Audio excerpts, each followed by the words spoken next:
So my name's Michael Mendoza. Bluebird started kind of as a joke, honestly. I am really into barbecue, and that's kind of where I had planned on going when I started a restaurant. But you'll see the space is really small, and we cannot fit a barbecue restaurant here. One of the last times that I took a barbecue class, I went and worked in Montgomery for Bar A Barbecue. And one of the last things they taught me was how to use a meat slicer. So that being said, I made a joke that I could run a meat slicer, so I could open a deli here. And 2 months later, we started opening a deli here. 2 months? In 2 months, yeah, we just started tearing up floors. We talked to the building management, and they loved the idea. They said they needed something fresh and something that accommodated, so that's what we did. Yeah, it's ridiculous. There was no reason to do it like that at all. And honestly, I needed something that would work here in this space. I mean, I love food, so it's not like anything was going to disappoint me. Yeah. I needed something that we could do with a really small footprint. And smoking meats and doing barbecue was not going to be it at all. So Fire department here every day. yeah, exactly. Which I don't know. I mean, like you can see, obviously we're pretty tight on space back here, and we don't have much room like up here for you to like do anything else. So, we just needed something that was grab and go, pretty quick, pretty simple, which I felt like downtown Midland was missing. We've got plenty of stuff downtown, but nothing that you can get, grab, and go back to your desk or go back to whatever you were doing within 30 minutes. Normally you sit down, it's an hour, you're spending at least $100, and it gets hectic. And not everybody can do that. Yeah, not everybody can do that. So that being said, I wanted something that was feasible for like the everyday working person, and didn't cut into their time, kind of respected what they do on a day-to-day. And so I don't know, that's just kind of how that worked. I just thought, hey, we can do something that's a little bit more cost friendly, time effective, lets people do what they got to do. Yeah, and this is what we came up with. And like we're slowly evolving. Like next week we're gonna push out more soups and like baked potatoes, which sounds super simple, but like kind of helps with the cold weather. Yeah, it does. So that being said, and The tomato soup. yeah, we've actually got one on the soup. You have On the one? yeah, we've got one right now. Oh, perfect. Literally right now. So that being said, like 2 weeks, we finally got our flat top in. And so like in 2 weeks, we will be doing burgers as well. Heck yeah. So just add a little bit of variety. So if you step out into the hall and look to the right, you'll actually see a couple glass stores that say MTech. So that's our family business. We run an IT company. Yeah, so it's still there. My little brother's still there. My dad is still there. I still help out. I go back and forth, just kind of wherever I'm needed. And yeah, I mean, I did that for maybe 11 years or so. But I've always kind of known that I was going to do something in the food industry. I went to culinary school for a while until my teachers told me you should quit. Not in a bad way. They just told me, they're like, the food you want to do, like, we can't teach you. Like, you need to go work for barbecue restaurants. So, I kind of took it hard for a little bit, but I was like, hey, they're being honest with me. Yeah. I'm going to waste my money and my time here. So at that point is when I would take week-long trips and go reach out to barbecue spots that I knew were good and just say, hey, let me pay you to work for you, or can I work for free? I'll sweep, mop, do whatever, just so I can be around it and kind of see what's going on. And, it worked out. It worked out. So I still do barbecue more for caterings than anything. Like you'll see that like come holidays, we'll push more barbecue than anything just to kind of help, because like downtown scene kind of dries up a little bit. It gets slow. And so we try and make a little bit just so we can float our employees through the holidays.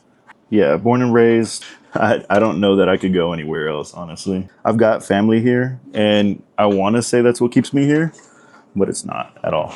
It's just something about the city that I can't get away from.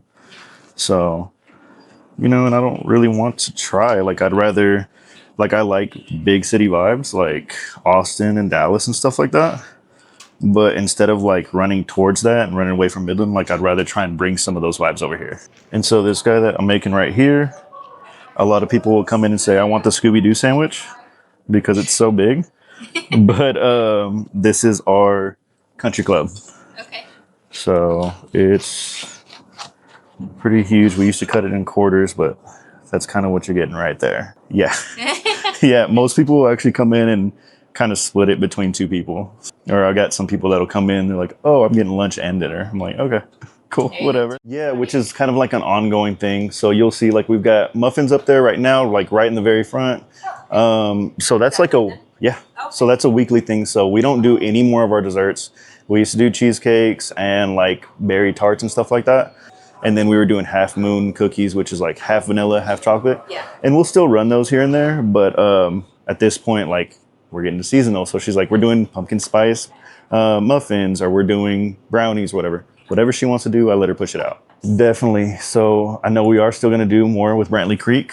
They're kind of just waiting on me. We've just been all over the place. Yeah. So I think once we start pushing out burgers, I do want to incorporate some barbecue in there. Okay. I want to see if maybe I can't get him to send me some brisket trimming so we can do like brisket smash burgers. Ooh, that sounds good. Yeah, so that's something that we love to do. Also, we've talked about like the Texas Twinkie, but like we've smashed those on a burger before and it's ridiculous. Dude, that, yeah, Yeah. I will be here. Yeah. So we'll do that. And then we've talked to Gerardo and Connie at De Casa. Oh, I love them. Yeah. They're so Oh, sweet. they're the best. Yeah. Yeah. We love them. So we've talked to them about maybe doing like a flatbread combo where they make the dough for us. Obviously, we've got all the fillings for it. So just top that on there and see how that goes. So. Yeah, so when you came in, I think you talked to Ryan, which is my little brother. Kind of like longer hair. Yeah. So that's my little brother. Running around right now is my mom. So both my employees are actually on vacation until next Wednesday. So like for the rest of the week, or the rest of this week and next week, we're going to run this, just me and her. It really depends. It just depends on what we're doing the next day. So like if we have a crazy special, then yeah, we'll do prep every single day that week. Soups, I try and prep to make fresh every day, so we'll make them by portions. And then definitely we're gonna have to do that with burgers. But if it's just like a regular sandwich kind of day, I'll cut everything the day before for the next day once we're closing up, and then know we're good for the next day. So my schedule's kind of crazy.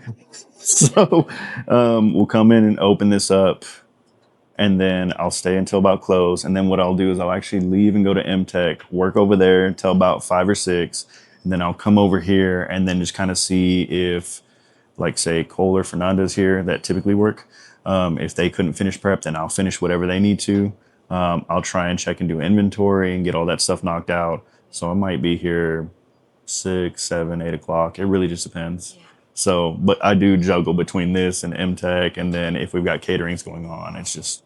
I'm wherever I need to be. Yeah. So it's kind of hectic. Yeah, I think challenging, the only thing that's been challenging for me has been not being able to do every single thing I want to exactly. Yeah. If that makes sense. Like, so there's things I want to put on the menu that I kind of have to show some restraint because they're real specific. And so one, trying to get the materials or any of the ingredients for that stuff. And two, trying to cater to our audience as well. So I still make everything on our menu. Like I sat there, we crafted, and I love what we do. But at the same time, do I want to throw some stuff that's just kind of off the wall? Yes, all the time. Like but what? Give us a rundown. So when Staggerly left to go back to work for Trinity School, we did one called the Stag Special, which was like a fried bologna. We threw our house chips on top. It was just lettuce, no tomato, mayo, a honey mustard, and like 2 other things I can't remember off the top of my head. But it was almost like that sandwich you get like as soon as you get out of the pool, like in summer when you were a kid, you know, like you throw the chips on top, and yes. Memories, yeah. And so I used to love I love that nostalgia portion of it. There's like a Chipotle sandwich where we've actually got the Chipotle chicken from Boar's Head right now. So I'm working on like a Baja sauce to go over it. We're probably going to bring in like a fried shrimp po' boy. There's a couple things that I would like to do like on a day to day, a French dip. But like we'll bring it in for specials and it like draws people in for a little bit and then it starts to slow down. So I have kind of figured out that instead of bringing like some of this unique stuff every single day, like it's better to work it as a special and then bring like the more middle of the road stuff on a day to day, which is cool, but it gets monotonous, you know? So probably the turkey bacon ranch. So I'm sure everybody, like, there's a bunch of places that do a turkey bacon ranch or some style of it, but that actually came from a pizza that I had when I was a kid. It was chicken. We didn't have chicken at the time, so I swapped it with turkey. And they did like an Alfredo sauce. And so the original version of the turkey bacon ranch had an Alfredo sauce that we made here from scratch. And then we kind of subbed it out for just like ranch and mayo and a few other things. And so we just made it more approachable and a little bit easier to make. But that definitely reminds me of like childhood stuff, like that pizza that we'd go grab at, I think it was like Pizza Hut or something like that. Yeah. It was something like just random. So Yeah. yeah, no, that's definitely probably one of my favorites. So we've got our regular drinks over here, chips, and then we've got all of our energy drinks up here, as well as our convenience store stuff, whether it's snack, we've got medicines, stuff like that, just for day to day. And then we do our charcuterie boards, which will do like everything from cheese, hard-boiled eggs, pepperonis, fruit, anything like that. We typically do fruit cups. And then we're at the end of the week, but typically you'll see both bottom shelves covered up with meal preps, anything from like orange chicken and rice to taco bowls. He does a chicken parm. He's not here today, but Cole is the one that typically does all our meal preps.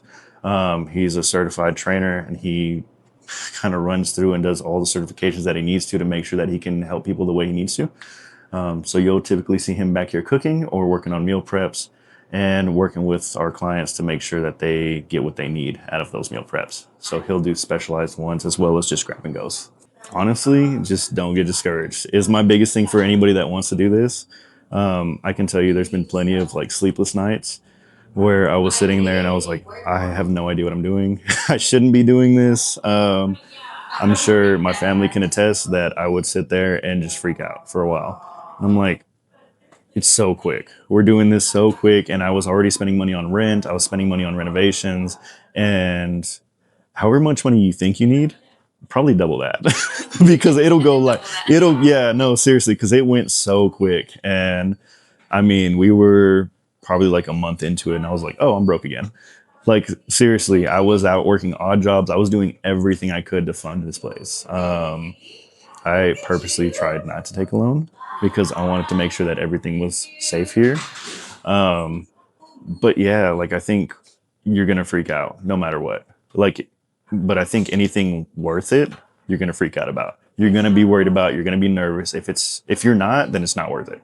You don't want it bad enough. Just don't do it. Don't worry about it. But also I would say, be open to change. Be open not to changing your idea of what it should be, just maybe accommodating and being adaptive to what's going on around you. Because again, we've changed our menu probably 3 times. Most of it has stayed the same, but we've noticed what doesn't work around here. We've noticed we have a healthier crowd, so we kind of adapt a little bit. And I feel like adapting to stay around is better than standing firm on certain things that really don't matter and then being gone next week.